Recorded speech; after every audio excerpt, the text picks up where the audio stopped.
ലോക്സഭാ തിരഞ്ഞെടുപ്പ് കഴിഞ്ഞ് മാസങ്ങളായിട്ടും പാർലമെന്റിലെ വാക്കുതർക്കങ്ങൾക്ക് യാതൊരു പഞ്ഞവുമില്ല. ഏറ്റുമുട്ടലുകൾ ഒരു അറുതിയുമില്ലാതെ നടന്നുകൊണ്ടേയിരിക്കുന്നു.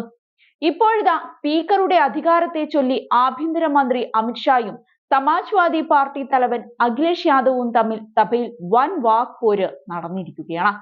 ലോക്സഭാ സ്പീക്കറുടെ അവകാശങ്ങൾ ഇല്ലാതാകുമെന്നും പ്രതിപക്ഷം അദ്ദേഹത്തിന് വേണ്ടിയും പോരാടേണ്ടി വരുമെന്നുമുള്ള അഖിലേഷിന്റെ ആരോപണമാണ് പോരിന് കാരണമായത്. വഖഫ് ബിൽ അവതരണത്തിനിടെയാണ് ഇരു നേതാക്കളും ആരോപണ പ്രത്യാരോപണവുമായി കൊമ്പുകോർത്തത്. നിങ്ങളുടെ അവകാശങ്ങളും ഞങ്ങളുടെ അവകാശങ്ങളും വെട്ടിക്കുറയ്ക്കപ്പെടുന്നു. നിങ്ങൾ ജനാധിപത്യത്തിന്റെ വിധികർത്താവാണ്. നിങ്ങളുടെ ചില അവകാശങ്ങൾ തട്ടിയെടുക്കപ്പെടുന്നുവെന്നും ഞങ്ങൾ നിങ്ങൾക്കായി പോരാടേണ്ടി വരുമെന്നുമാണ് ഞാൻ കേട്ടതെന്നായിരുന്നു സ്പീക്കറെ കുറിച്ച് അഖിലേഷ് യാദവ് പറഞ്ഞത്. അതേസമയം സ്പീക്കറെ അപമാനിക്കുന്നതാണ് അഖിലേഷിന്റെ പ്രതികരണമെന്ന് അമിത്ഷാ തുറന്നടിച്ചുകൊണ്ട് പറഞ്ഞു. സ്പീക്കറുടെ അവകാശം പ്രതിപക്ഷത്തിന് മാത്രം ബാധകമായ കാര്യമല്ല, അത് സഭയ്ക്ക് മൊത്തത്തിൽ ബാധകമായ വിഷയമാണ്. നിങ്ങളല്ല സ്പീക്കറുടെ അവകാശ സംരക്ഷകൻ എന്നും അമിത്ഷാ തുറന്നടിച്ചുകൊണ്ട് പറയുകയുണ്ടായി. അതേസമയം വിഷയത്തിൽ അഖിലേഷ് യാദവിന് സ്പീക്കർ ഓം ബിർള താക്കീതും നൽകി.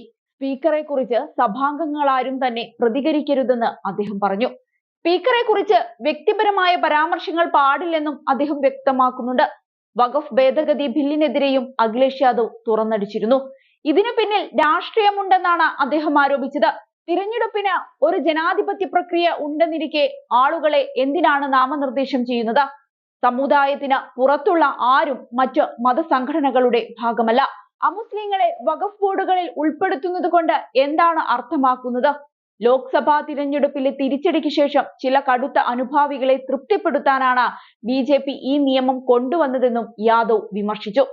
വഖഫ് ബോർഡിന്റെ അധികാരങ്ങൾ വെട്ടിക്കുറയ്ക്കാനുള്ള ഭേദഗതി ബിൽ ലോക്സഭയിൽ അവതരിപ്പിച്ചതിനു പിന്നാലെ പ്രതിപക്ഷം ഒന്നടങ്കം പ്രതിഷേധമുയർത്തിയിരുന്നു. ബില്ല് ഭരണഘടനയ്ക്ക് നേരെയുള്ള ആക്രമണമാണെന്നായിരുന്നു ഇന്ത്യ സഖ്യ നേതാക്കൾ തുറന്നടിച്ചത്. ക്ഷേത്രഭരണത്തിൽ മുസ്ലിങ്ങളെ ഉൾപ്പെടുത്താറുണ്ടോ എന്നും സഖ്യ നേതാക്കൾ ചോദിച്ചു.